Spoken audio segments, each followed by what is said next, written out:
Salt water courses through the veins of many Australians. The ocean and the beach lie at the nation's cultural core, but there is an innate fear of what could be lurking in the deep. Fairy Bower is one of my favourite places to snorkel and to swim in Sydney. Occasionally I do see sharks in these waters, but thankfully not man-eaters. The chances of a confrontation with aggressive predators are very low, but when there is an attack anywhere in the country, they do stir those primal fears inside us. There's now a multi-million-dollar industry that's trying to protect beachgoers and, crucially, ease public anxieties. A plastic barrier made up of thousands of interlocking pieces has been successfully tested in Western Australia that stops sharks but doesn't trap other wildlife. This is called the Eco Shark Barrier, and what this is it's a complete barrier between the person and the sharks. But this would be erected on all three sides so that people can swim within that barrier and feel 100% safe from sharks. This is Freshwater Beach in Sydney. As a family, we would come here almost every weekend. In the last few days, a great white shark was reported here in these waters, and the beach was closed. Further north, the New South Wales state government has begun tagging larger sharks with tracking devices. The aim is to create an app that would allow surfers and swimmers to monitor their movements in real time, and is similar to a system used in Western Australia.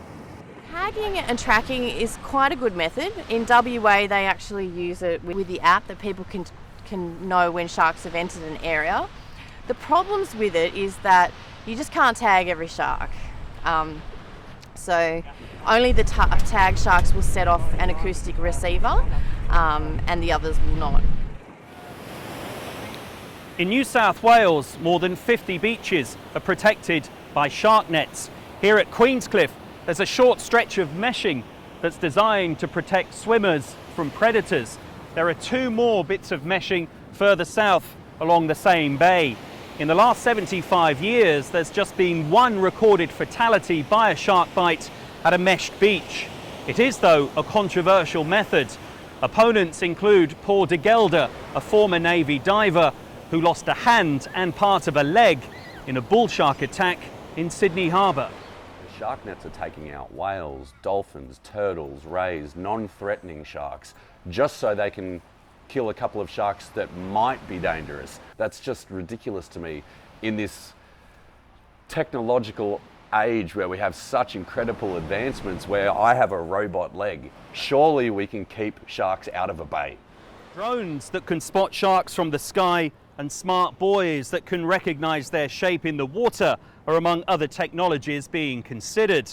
But some academics don't think they'll be able to make the waters off Australia completely safe. There's sort of a partnership between the government and the businesses.